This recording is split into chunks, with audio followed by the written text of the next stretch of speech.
नमस्कार दोस्तों, आज हम भारत के इतिहास के उस महान व्यक्तित्व के बारे में चर्चा करने वाले हैं जिन्होंने भारत के इतिहास में न केवल एक शक्तिशाली साम्राज्य की स्थापना की थी, बल्कि उन्होंने अपनी कूटनीतियों के जरिए, नीतियों के जरिए और ज्ञान के जरिए पूरी दुनिया को प्रभावित किया।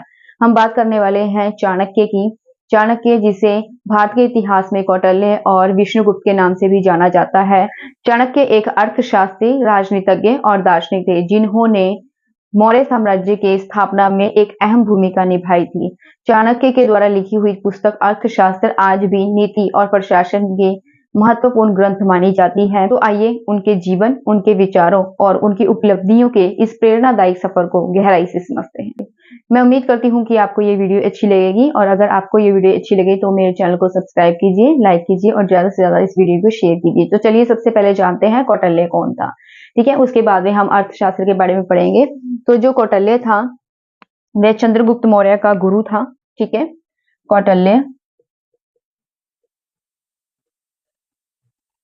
कौटिल्य का जो जन्म है वो हुआ था तक्षशिला में, एक ब्राह्मण परिवार में हुआ था। ठीक है, तक्षशिला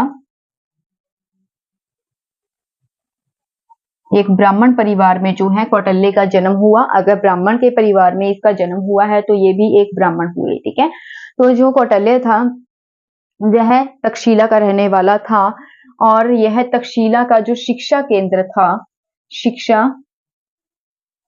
केंद्र, उसके मुख्य आचार्य भी थे कौटिल्य। कौटिल्य का जन्म तक्षशिला में हुआ, और जो तक्षशिला का शिक्षा केंद्र था वहां पर जो कौटिल्य थे वह आचार्य भी थे, मेन आचार्य थे यानी मुख्य आचार्य थे। और जो कौटिल्य हैं उसे पुराणों में दृजशर्व कहा जाता है। क्या कहा जाता है? दृजशर्व। ठीक है, पुराणों में जो कौटिल्य है उसे दृजशर्व कहा जाता है। इसके अलावा जो है, एक बार नंद वंश के शासक धनानंद ने कौटिल्य को अपनी यज्ञशाला में अपमानित किया, और जिससे क्रोध में आकर कौटिल्य ने पूरे नंद वंश को नष्ट करने की जो है प्रतिज्ञा कर डाली। और कौटिल्य ने अपनी इस प्रतिज्ञा को जो है पूर्ण भी किया। उसने चंद्रगुप्त नामक बालक को जो है राजनीति में पूरी तरह से जो है प्रशिक्षित कर दिया, जिससे क्या है उसने चंद्रगुप्त को अस्त्र बनाकर, हथियार बनाकर जो है एक मौर्य साम्राज्य की स्थापना की, और जो है नंद वंश का अंत कर दिया। ठीक है, तो इसीलिए जो है कौटिल्य थे, उन्होंने नंद वंश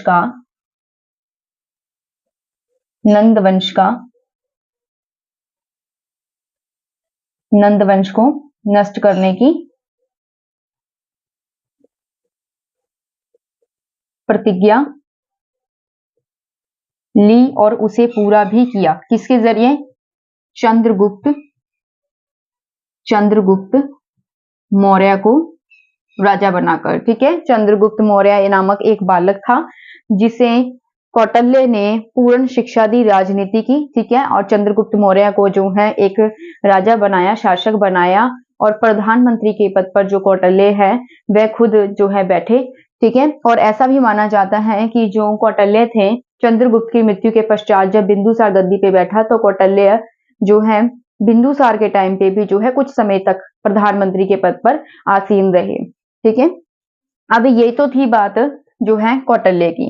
ठीक है, कौटिल्य के बारे में तो मैंने आपको जानकारी दे दी कि कौटिल्य कौन थे, चंद्रगुप्त मौर्य के जो है गुरु थे। अब हम बात करते हैं कि कौटिल्य ने जो एक पुस्तक लिखी है अर्थशास्त्र, उसके बारे में हम जो है डिटेल में पढ़ेंगे। अर्थशास्त्र,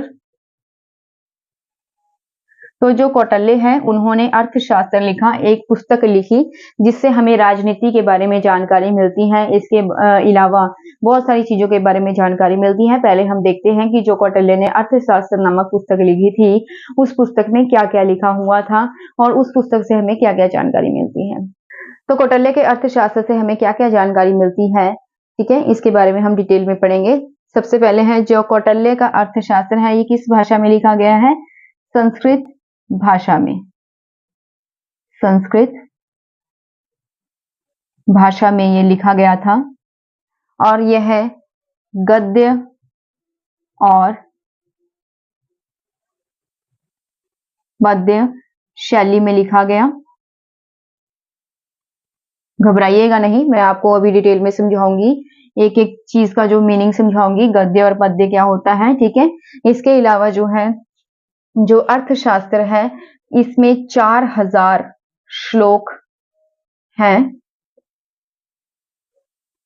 इसे 15 अधिकरणों और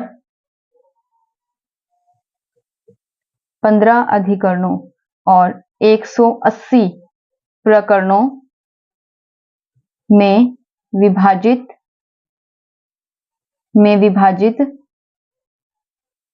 किया गया है।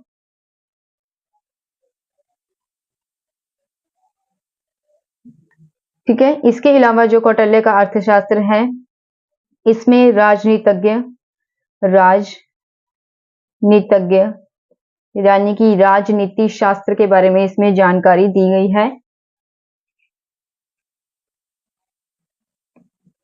राजनीति शास्त्र के बारे में इसमें जानकारी दी गई है। जो कौटिल्य का अर्थशास्त्र है, इससे हमें ये भी जानकारी मिलती है कि भारत के इतिहास में जो कौटिल्य है, उसे विष्णुगुप्त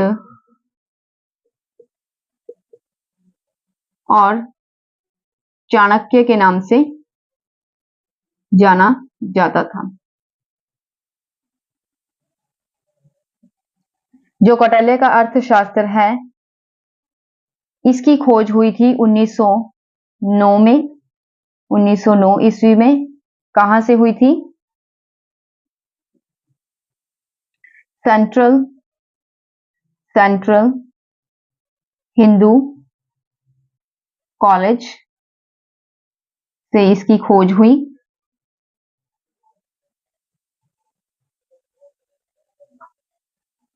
पुस्तकालय अध्यक्ष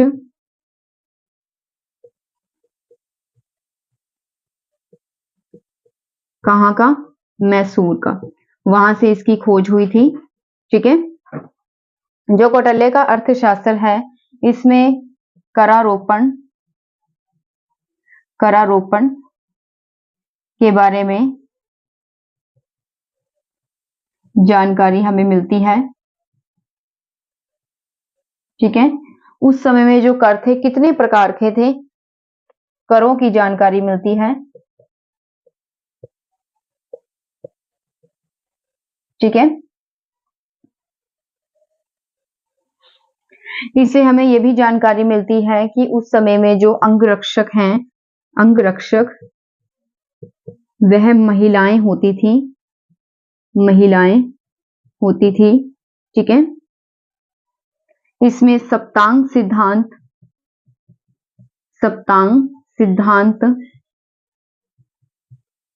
की भी जानकारी मिलती है।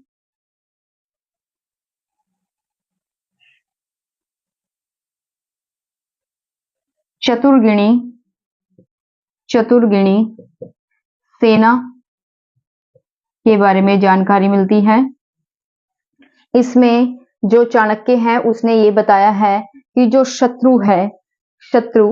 उसका जो शत्रु है, उसे मित्र, ठीक है, उसे मित्र मानना चाहिए। शत्रु का शत्रु जो है वह मित्र होता है, और जो पड़ोसी होते हैं वो शत्रु की तरह होते हैं, वो हमारे डेफिनेटली शत्रु होते हैं। ठीक है। इसके अलावा जो हेमचंद्र नामक एक लेखक है, उसने एक किताब लिखी थी, अभिधम चिंतामणि। उसमें कौटिल्य को अलग अलग नामों से संबोधित किया गया। वह नाम कौन कौन से हैं? चाणक्य, वात्स्यायन,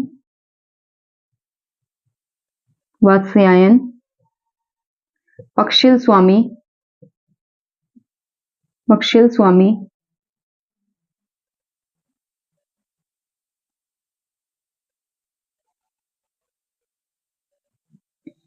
अंगुली,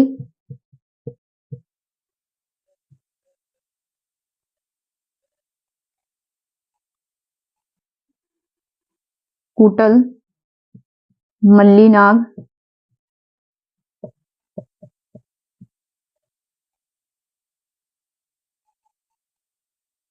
प्रामिल। ठीक है, तो इस प्रकार से जो अर्थशास्त्र है, जैसे एक बार दोबारा रिपीट कर लेते हैं, जो कौटिल्य है वह तक्षशिला में उसका जन्म हुआ था और वह वहां तक्षशिला का जो शिक्षा केंद्र था उसका प्रमुख आचार्य था। उसे पुराणों में दृजशर्व कहा गया है। उसने एक बार नंद वंश का जो शासक था धनानंद, उसने क्या किया, उसने जो है पूरी सभा में, यज्ञशाला में क्या किया, उसने कौटिल्य का अपमान किया, जिससे में क्रोध होकर जो कौटिल्य है उसने क्या किया, उसने पूरे नंद वंश को समाप्त करने की, नष्ट करने की प्रतिज्ञा कर डाली और उसने अपनी प्रतिज्ञा पूरी भी की। उसने चंद्रगुप्त मौर्य को मतलब उसने चंद्रगुप्त मौर्य को अस्त्र बनाकर, हथियार बनाकर पूरे नंदवंश का सर्वनाश कर डाला। ठीक है, और उसने अपनी चंद्रगुप्त के जरिए जो है अपनी प्रतिज्ञा पूर्ण की और वह जब चंद्रगुप्त जो है उसने मौर्य साम्राज्य की स्थापना की थी और चंद्रगुप्त को शासक बनाया, राजा बनाया और जो कौटिल्य है वह खुद प्रधानमंत्री बना। ठीक है, और जब चंद्रगुप्त मौर्य की मृत्यु हो जाती है तो जैन ग्रंथों में ऐसा बात बताया गया है कि जब चंद्रगुप्त मौर्य की मृत्यु हो गई तो उसके बाद जब बिंदुसार गद्दी पे बैठा तो कुछ समय के लिए जो है चाणक्य भी जो है प्रधानमंत्री रहा। बाद में उसने जो है सब कुछ त्याग कर सन्यासी जीवन व्यतीत किया। ठीक है, इसके पश्चात जो कौटिल्य है उसके अर्थशास्त्र से हमें जानकारी मिलती है कि जो अर्थशास्त्र है वो संस्कृत भाषा में लिखा गया है। गद्य और पद्य जो है शैली में लिखा गया है। गद्य शैली का अर्थ होता है जब हम अपनी बात को अभिव्यक्त करने के लिए किसी कथा के माध्यम से अपनी बात को जो है व्यक्त करते हैं, या किसी लेख के जरिए हम अपनी बात को व्यक्त करते हैं, किसी नाटक के जरिए हम अपनी बात को व्यक्त करते हैं, तो उसे गद्य शैली कहा जाता है। और पद्य शैली का अर्थ होता है जब हम कविता के जरिए, किसी गीत के जरिए, किसी गाने के जरिए या फिर प्रसंग सहित व्याख्या के जरिए, श्लोक के जरिए हम अपनी बात को अभिव्यक्त करते हैं तो उसे कहा जाता है पद्य शैली। तो जो कौटिल्य का अर्थशास्त्र है वो गद्य और पद्य शैली में लिखा गया है। ठीक है, और इसमें 4000 श्लोक जो है दिए गए हैं। इसे जो है 15 अधिकरणों और 180 प्रकरणों में विभाजित किया गया है, यानी कि बांटा गया। विभाजित का अर्थ होता है बांटना, यानी कि उसे 180 प्रकरणों में बांटा गया है। जैसे हम कोई बुक पढ़ते हैं तो उसे जो है चैप्टर के अकॉर्डिंग बांटा गया होता है, यानी कि उसे पाठ के माध्यम से उसे बांटा गया होता है। ठीक है, इसी प्रकार से जो कौटिल्य था उसने भी अपनी जो अर्थशास्त्र नामक पुस्तक है चैप्टर वाइज, ठीक है, तो उसने जो है उसे 15 अधिकरणों में विभाजित किया और 180 प्रकरणों में उसे बांटा। ठीक है, उसके अलावा जो है कौटिल्य की जो पुस्तक है अर्थशास्त्र, उससे हमें राजनीति के बारे में, पॉलिटिक्स के बारे में जानकारी मिलती है कि उस समय किस प्रकार की राजनीति थी। ठीक है, और जो इतिहास है, इतिहास में जो कौटिल्य है उसे विष्णुगुप्त और चाणक्य के नाम से भी जाना जाता है। और जो अर्थशास्त्र है इसकी खोज कब हुई थी? 1909 में खोज। जो अर्थशास्त्र नामक पुस्तक है इसकी खोज हुई थी 1909 ईस्वी में। कहां से हुई थी? सेंट्रल हिंदू कॉलेज, ठीक है, वहां से इसकी खोज हुई थी। वहां पर जो पुस्तकालय अध्यक्ष थे यानी कि लाइब्रेरी थी मैसूर में, ठीक है, वहां पर इसकी खोज हुई थी। और इससे हमें जानकारी मिलती है करारोपण के बारे में। ठीक है, करारोपण का मतलब होता है कर के बारे में। उस समय में कर की जानकारी मिलती है कि उस समय में जो कर थे वो कितने टाइप्स के थे? 21 प्रकार के जो है कर होते थे उस समय में। ठीक है, इसके अलावा ये भी जानकारी मिलती है कि उस समय में जो अंगरक्षक होते थे, अंगरक्षक, वो महिलाएं होती थी। ठीक है, इस बात का जिक्र जो है मैक्सनीज ने भी किया है। ठीक है, और जो सप्तांग सिद्धांत है इस बात की भी जानकारी मिलती है। उस समय में जो है प्रशासन जो है उसमें सप्तांग सिद्धांत हुआ करता था। ठीक है, सप्तांग सिद्धांत क्या होता है? सप्तांग सिद्धांत का अर्थ होता है कि पूरे प्रशासन को चलाने के लिए 7 अधिकारियों को नियुक्त करना, जैसे एक राजा, प्रधानमंत्री, मुख्यमंत्री, वित्त मंत्री, तो अलग अलग डिपार्टमेंट के अलग अलग मंत्री। ठीक है, इस बात की जानकारी मैंने अपनी पिछली वीडियो में दी हुई है, आप जाकर देख सकते हैं। मौर्य साम्राज्य का जो प्रशासन है उसके बारे में जानकारी फुल डिटेल में दी हुई है, आप बड़े खुशी से देख सकते हैं। इसके बाद है चतुर्गिणी सेना थी उस समय में, इस बात की जानकारी भी मैंने उसी वीडियो में दे रखी है, आप देख सकते हैं। ठीक है, और एक अन्य लेखक है हेमचंद्र। हेमचंद्र की जो पुस्तक है अभिधाम चिंतामणि, उससे हमें जानकारी मिलती है कि जो मतलब चाणक्य है यानी कि जो कौटिल्य है, ठीक है, उसमें अभिधाम चिंतामणि में कौटिल्य को अलग अलग नामों से पुकारा गया है, यानी कि संबोधित किया गया है, जैसे चाणक्य, वात्स्यायन, पक्षिल स्वामी, अंगुली, कुटल, मल्लिनाग, प्रामिल, ये सभी जो नाम है ये कौटिल्य को दिए गए हैं। ठीक है, इसके अलावा जो अर्थशास्त्र है उसमें इस बात का भी जिक्र किया गया है कि अगर कोई व्यक्ति बंजर जमीन पर, ठीक है, अगर कोई व्यक्ति जो है बंजर जमीन पर जो है उपयोगी उस जमीन को बना देता था, उस जमीन को आबाद कर देता था, तो उस व्यक्ति को जो है लगान माफ कर दिया जाता था। ठीक है, और ये भी जानकारी मिलती है कि जो अलग अलग प्रदेश हैं वो किस किस चीज के लिए जो है फेमस थे, प्रसिद्ध थे। जैसे कि उस समय में अंग और कलिंग, अंग और कलिंग जो है हाथियों के लिए प्रसिद्ध थे। ठीक है, युद्ध में जो हाथी थे वो कलिंग या फिर अंग से मंगाए जाते थे, अंग प्रदेश से। ठीक है, जो कंबोज है, कंबोज, कंबोज किस चीज के लिए उस समय में प्रसिद्ध था? ठीक है, तो जो कंबोज है वो उस समय में घोड़े के लिए प्रसिद्ध था। घोड़े के लिए, अगर घोड़े मंगाए जाते थे युद्ध में तो वो कहां से मंगाए जाते थे? कंबोज से। जो नेपाल है, नेपाल,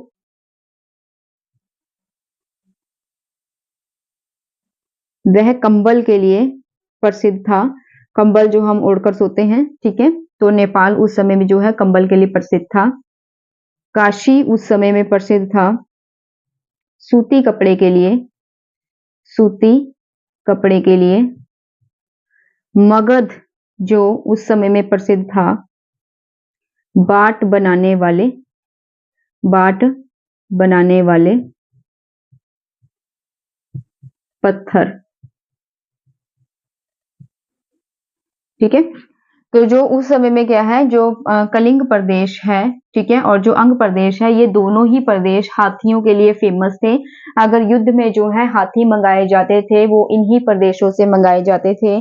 कंबोज जो है वो घोड़े के लिए प्रसिद्ध था। अगर युद्ध में जो है घोड़े मंगाए जाते थे तो वह कंबोज से मंगाए जाते थे। अगर, और जो नेपाल है वो किस चीज के लिए प्रसिद्ध था? कंबल के लिए। ठीक है, जो काशी है वो भी सूती कपड़े के लिए प्रसिद्ध था।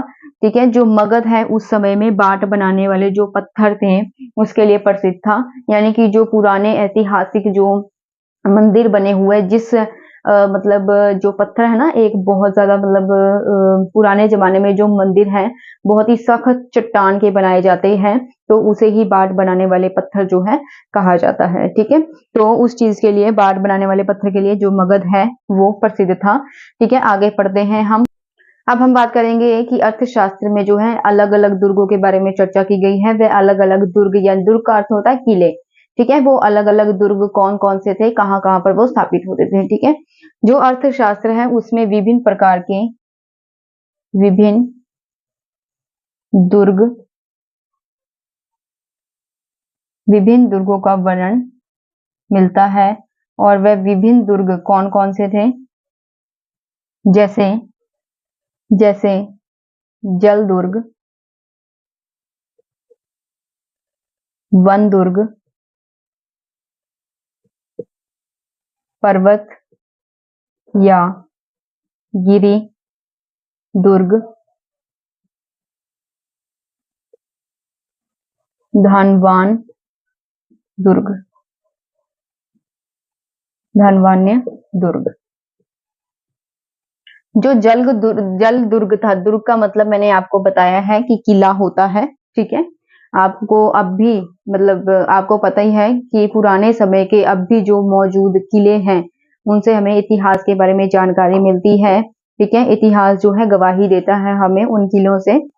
जो किले हैं पुरातन समय के, अब भी वह जो है बहुत मजबूत खड़े हुए हैं। ठीक है, तो उस समय में जब बने होंगे तो कितने मतलब वो मतलब स्ट्रॉन्ग होंगे। ठीक है, तो आज भी वो बिल्कुल उसी रूप में जो है मतलब खड़े हुए हैं। लेकिन मतलब कुछ एक खंडित हो चुके हैं, लेकिन उस समय में जो दुर्ग थे, दुर्गों का भी एक अपना ही महत्व था, इम्पोर्टेंस था। ठीक है, तो उस समय में कौन कौन टाइप के जो है दुर्ग होते थे? जल दुर्ग। जल दुर्ग कहाँ पर होते थे?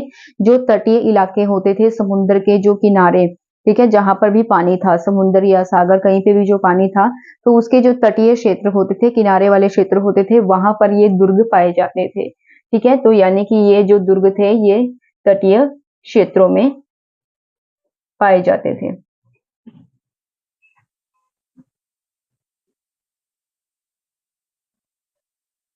उसके बाद जो वन दुर्ग है, वन का अर्थ क्या होता है? जंगल। ठीक है, तो ये कहां पर पाए जाते थे? जंगलों में।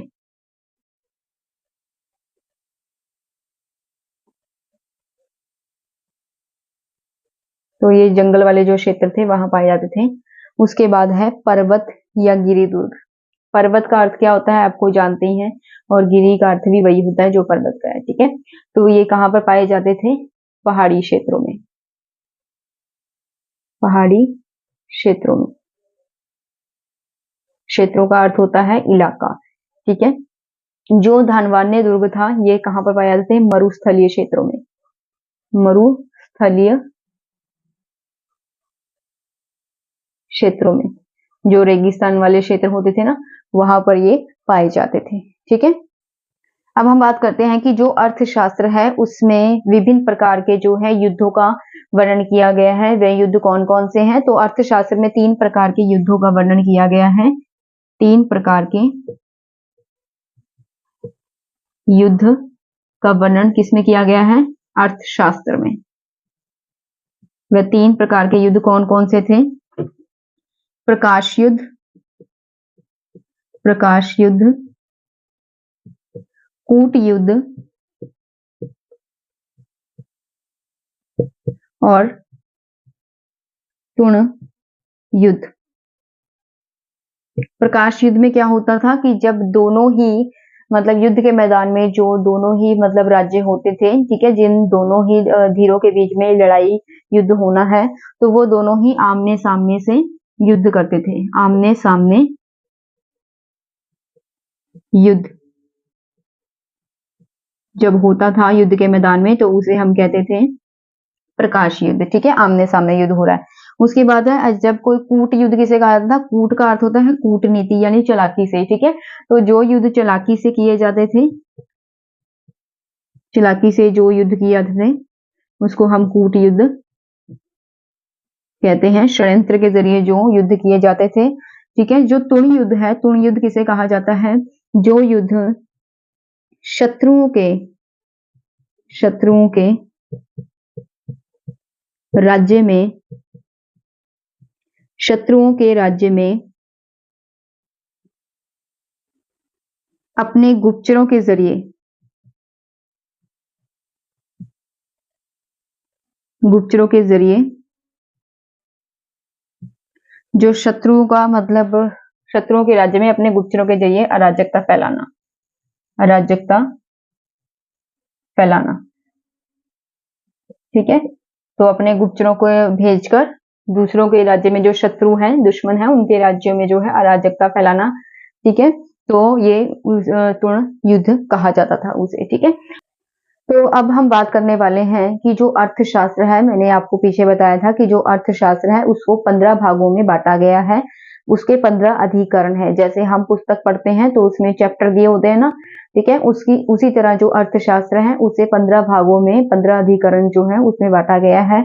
और उन 15 अधिकरणों में किस किस बात की जानकारी दी गई है। जैसे हम कोई पुस्तक पढ़ते हैं उसका जो फर्स्ट पन्ना होता है, ठीक है, अंदर जिसमें लिखा होता है कि फर्स्ट चैप्टर ये है, सेकंड चैप्टर ये है, थर्ड चैप्टर ये है, तो ऐसे डिटेल में दिया होता है हमें। और आगे नेक्स्ट ये भी बता रखा होता है कि फर्स्ट चैप्टर में किस चीज की जानकारी देंगे, सेकंड चैप्टर में किस चीज की जानकारी जो है दी गई है। इसी प्रकार से जो कौटिल्य का जो अर्थशास्त्र है इसे 15 भागों में यानी कि 15 अधिकरणों में से डिवाइड किया गया है, बांटा गया है। उन 15 अधिकरणों में जो है किस किस बात की जानकारी मिलेगी हमें, उस चीज के बारे में हम डिस्कशन करेंगे, ठीक है। तो पहले हम अधिकरणों के बारे में लिख लेते हैं ताकि लिखने में बाद में या बताने में आसानी हो। प्रथम अधिकरण, दूसरा अधिकरण,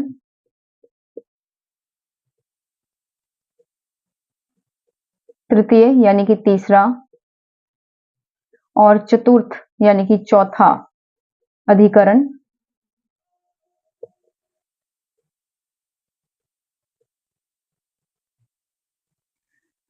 पांचवा अधिकरण,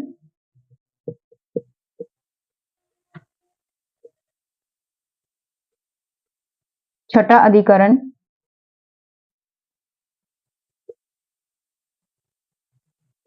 सातवां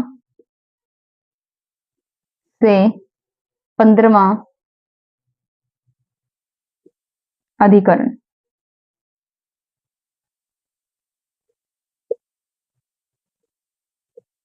जो फर्स्ट अधिकरण है उससे हमें ये जानकारी मिलती है कि जो राजस्व था, राजस्व के विभिन्न भागों की जानकारी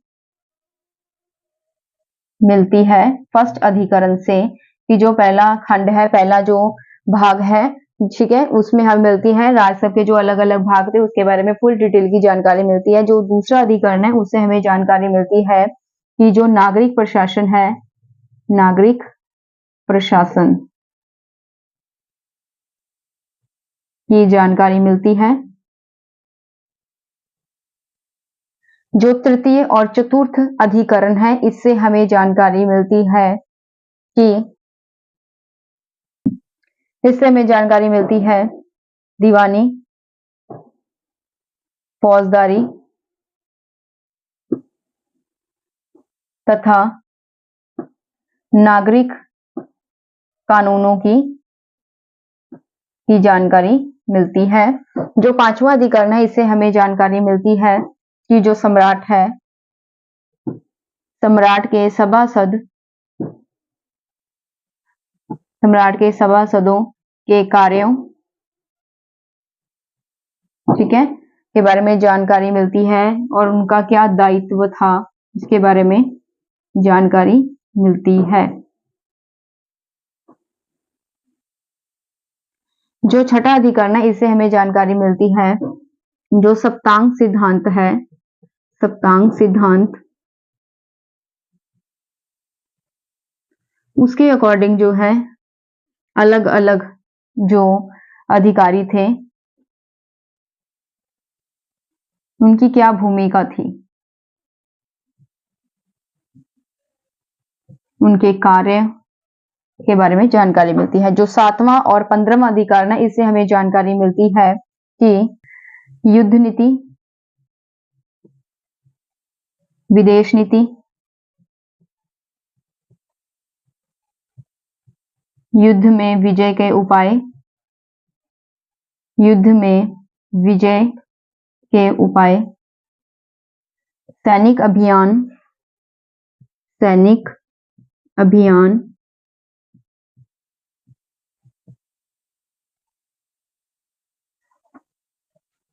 संधि, ठीक है, इनके बारे में जानकारी मिलती है। तो एक बार दोबारा रिपीट कर लेते हैं। जो प्रथम अधिकरण है जो अर्थशास्त्र है उसे 15 अधिकरणों में, खंडों में विभक्त किया गया है।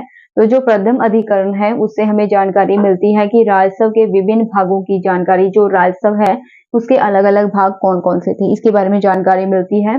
दूसरा जो अधिकरण है इससे हमें जानकारी मिलती है कि नागरिक का जो प्रशासन था वो किस प्रकार का था, ठीक है। इस चीज का जो फुल डिटेल है आप मेरी पिछली वीडियो में देख सकते हैं। मौर्य कालीन की जो मतलब कुशल शासन प्रबंध है उसके बारे में आप जानकारी जो मेरी पिछली वीडियो में देख सकते हैं। जो तृतीय और चतुर्थ जो अधिकरण है इससे हमें जानकारी मिलती है कि दीवानी, फौजदारी जो मुकदमे होते हैं, दीवानी और फौजदारी, और इसके अलावा जो नागरिकों के कानून थे, आम नागरिकों के लिए क्या क्या कानून थे इसके बारे में जानकारी मिलती है।